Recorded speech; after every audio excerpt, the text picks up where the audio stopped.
Here to dive into industry trends with leading ETF experts, this is ETF Spotlight with Neena Mishra. Hello and welcome to ETF Spotlight. I'm your host, Neena Mishra. My guest today is Gene Munster, Managing Partner at Loop Ventures. And we're talking about the outlook for tech stocks. And for reference purpose, we are recording this podcast on Wednesday, May 12th. And tech stocks are under a lot of pressure today, particularly after the hot inflation report. And Gene is a tech expert, so today is a perfect day to talk about tech with him. Gene, welcome back on the show. Thank you. Wonderful to be here. So we'll talk about the tech wreck in a bit, but I wanted to start with earnings. So all big tech stocks, Apple, Microsoft, Amazon, Google, and Facebook, they all reported recently, and they reported record revenue growth, crushed all estimates. So I was interested in your thoughts on big tech earnings, which impressed you the most and which did not impress you at all. Just on the earnings side, I think Apple was a particularly standout, followed by Google. And the reason, when I look at Apple and the, call it 15% revenue upside that they had, we haven't seen that kind of revenue upside since the iPhone was in its ramping phases internationally. So it was a decade kind of a type of a beat. And I think from Google's perspective, just the rebound in their search business was quite impressive. And with both companies and all companies, you know, if you bring in Amazon and Facebook into the equation, they also had some impressive earnings. A lot of this has been dropped straight to the bottom line. So putting it together, I was impressed by those. Obviously, Netflix struggled to find its way. It was a cautionary tale where they missed their subs by expectations for March by 35% and guided for expectations for their June subs to be a fraction of what investors had looked for. And I think what it speaks to is kind of this underlying question: despite these very impressive results, the question that is top of mind for investors on the fundamentals is, what are the true growth rates of these companies exiting what will be a good year with easy comps? Right. So we saw that stock prices barely moved after those stellar earnings. And lately, these stocks have been under a lot of pressure. So is it mainly because of stretched valuations, because they all were big beneficiaries of pandemic-driven trends last year? Or is it the risk of higher inflation that we saw today? Or is it antitrust regulation or higher tax rates? What is creating a lot of pressure for these stocks? We like to think of every company has pressure points to it. It's typically one or two key pressure points. And in the case of the disconnect between the strong performance in the March quarter and the reaction to the stocks, it's attributed to two topics. The first, we briefly talked about it. It's the question from investors is, what is the true growth rate of these companies? If you look at Apple's March quarter, revenue was up 54%. Typically, before the pandemic, Apple was growing their revenue in the high single to low double digits. And so it begs the question of how much of that 54% was a pull forward of revenue.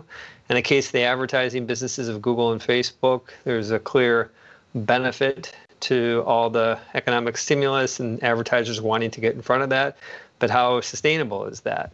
And so I think that the A topic for at least these largest of cap in their poor performance has been investors getting some sort of sense about what the growth rates are going to be in 2022 and 2023. The second topic is interest rates. And what the factor on this is relatively straightforward. Higher interest rates are coming because the economy is growing faster. And maybe let me say it slightly different. It's probably unlikely that the Fed is going to do anything around interest rates directly, but the bond market is acting on its own, and those interest rates are going up. What that means is that the most expensive companies in the market, which tend to be tech companies, are even more expensive. And then you get this rotation out of tech into lower multiple companies. And that's effectively what we've seen over the past month. And that piece is quite concerning to me. If I think about the two factors, I think the piece on growth, I'm not as concerned about. I think that these growth rates will remain very robust. I think that they will exceed investors' expectations over the next 1 and 2 years. But this interest rate piece is difficult to calibrate, and this rotation out of tech. You could think this could go on for weeks, or it could go on for a lot longer. And I think if you put it together, I think that in the next 6 months, we're going to see some once-in-a-decade opportunities to invest in some of these companies. But we're not through it yet. I think we still have, not just because today the stocks are down, but I still think that there is going to be a washout coming around these companies. I was also interested in the impact of President Biden's tax plans on these stocks. And some say that higher capital gains taxes would impact these stocks a lot, because we could see sell-off by investors who are sitting on huge gains, because basically these stocks have done so well last year and over the past decade. And then there's also likelihood of higher taxes on overseas earnings. And these companies have a lot of overseas profits. And according to Bloomberg, technology giants had disclosed more than 100 billion in profits outside the US in the last 3 fiscal years. So any increase in capital gains taxes or overseas earnings taxes is likely to impact these stocks a lot. What are your thoughts on that? These tech names have had the biggest appreciation relative to the rest of the market over the last 5 years. And my thoughts are that it's hard to predict what investors, retail investors, institutional investors are going to do around that. Typically, you could see some investors say, because tax rates went up, I'm just going to hold on to my gains right now and hope for some different tax laws in the future. You could see the opposite happening, where people try to navigate ahead of any sort of tax changes. I think at the end of the day is that that is a relatively modest impact. Second is that the piece about the bringing earnings back and just a higher corporate tax rate in general. I think that just impacts the broader market. I don't think that every company, is largely every company that does business outside of the U.S. and really most U.S. companies are just going to be impacted by this. So maybe putting it together in a kind of a straightforward approach is that I'd say the tax rate changes have maybe a fractional directional negative impact on these tech companies and the tech stocks, but nothing that I would trade around. And what about the antitrust regulations? In fact, some of the recent nominations and appointments which have been made by President Biden, they suggest that there is higher risk of a stricter regulatory regimen for FANG stocks and technology stocks now. And in fact, I read a note by Goldman that antitrust regulation is the biggest fundamental risk for FANG stocks. Now, what are your thoughts on that risk? I think it is real. I think it impacts, if you look at FANG, each company has a different risk profile. I'd put at the top of the risk is Facebook, followed by Google, just because they have been more at the center of the conversations over the past almost year on Capitol Hill. And then probably Amazon is somewhere in between, maybe just stepping outside of the specifics on each of them. Then Apple around its App Store take rates. This is kind of loosely related to what's going on with Epic and some things in the EU about what they charge developers to sell on their App Store. And then probably the lowest risk, of course, would be Netflix. So I would generally think of the risk as probably draw a line below Google and above Amazon, and think about Facebook and Google as ones that still could have some negative impacts over the next couple years, because this is going to take years to figure itself out. And ultimately, I think if you fast forward beyond 2 years, I don't think regulation is going to matter much. All these companies just have such a permanent hold on data that ultimately I think makes a lot of our lives better. I think that will probably mean that the substance of their business models won't be impacted. It's just headline risk to Facebook and Google. That's very helpful. Now, as you mentioned that we are seeing this rotation into cyclicals, which is likely to continue. We do not know whether this will continue over the next few weeks or next few months, because cyclicals do look more attractive now. But we cannot ignore the long-term growth prospects of big tech companies and the technology sector in general.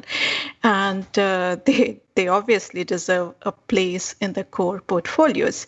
But we will likely see a divergence in the performance this year. In fact, we are already seeing a divergence in performance.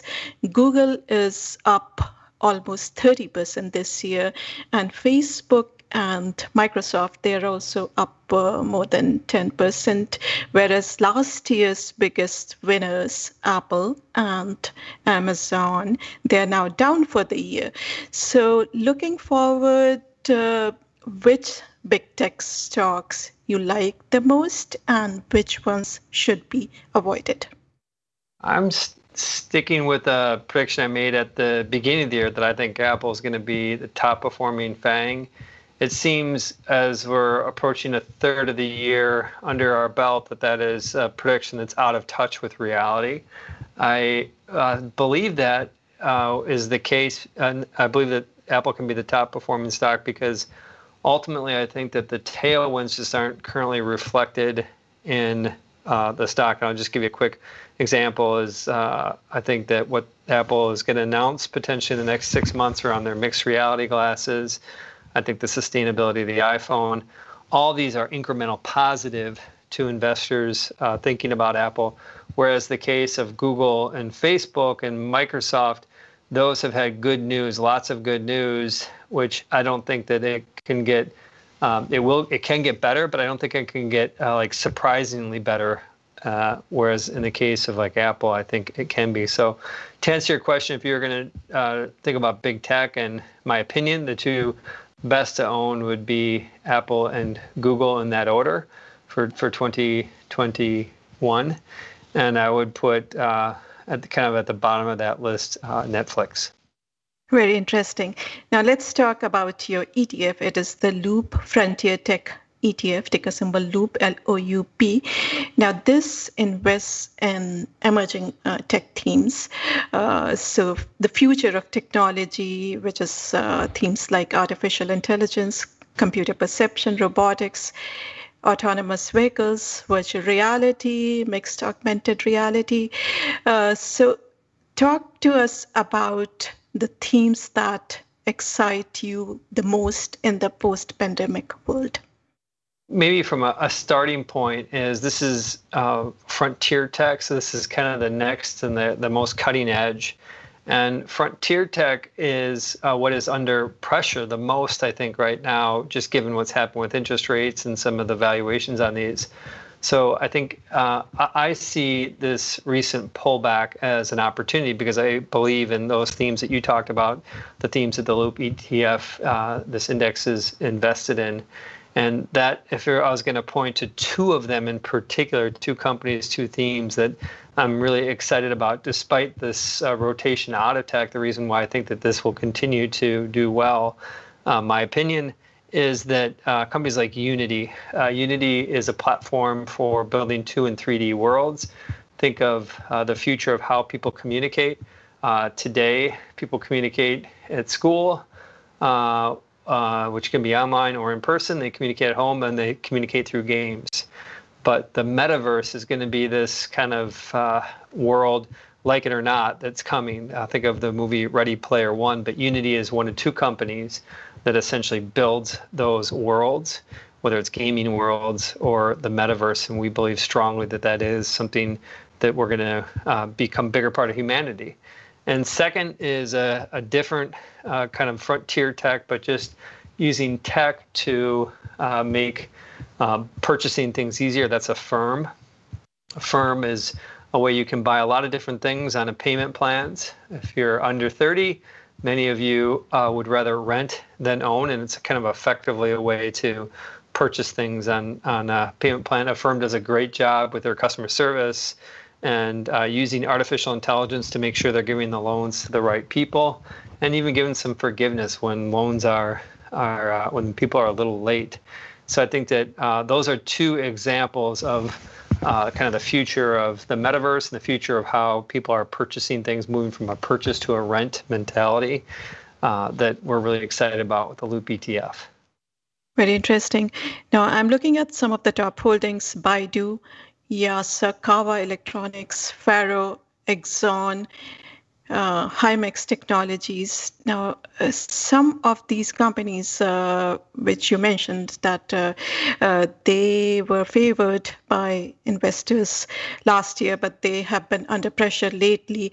And many investors have concerns about lofty valuations, whether how much of future growth outlook has already been priced in. So looking at some of these top holdings, could you talk about some stocks that you like a lot? Yeah, well, a couple of them, Baidu and Axiom. Baidu is think of it as Google of China. What is really exciting to us about Baidu is that they have an opportunity around their Apollo initiative, which is autonomous driving. And China is a big leader in electrification. It's about a third of the electric cars, and they're going to be a leader in autonomy.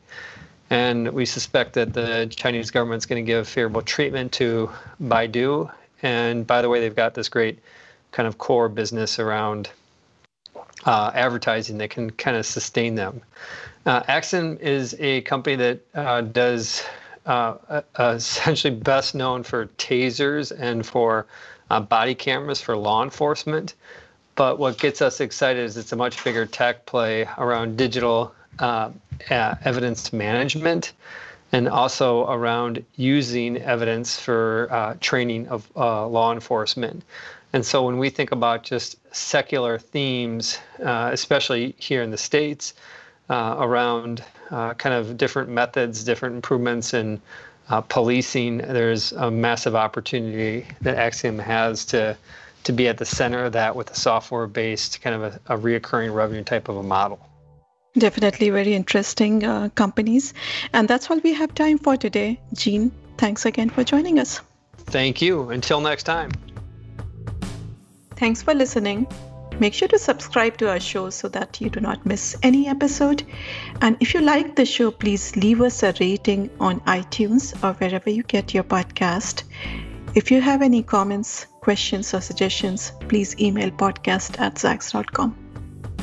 This material is being provided for informational purposes only, and nothing herein constitutes investment, legal, accounting, or tax advice, or a recommendation to buy, sell, or hold a security. Do not act or rely upon the information and advice given in this podcast without seeking the services of competent and professional legal, tax, or accounting counsel. Publication and distribution of this podcast is not intended to create, and the information contained herein does not constitute an attorney-client relationship. No recommendation or advice is being given as to whether any investment or strategy is suitable for a particular investor. It should not be assumed that any investments in securities, companies, sectors, or markets identified and described were or will be profitable. All information is current as of the date herein and is subject to change without notice. Any views or opinions expressed may not reflect those of Zacks Investment Research as a whole.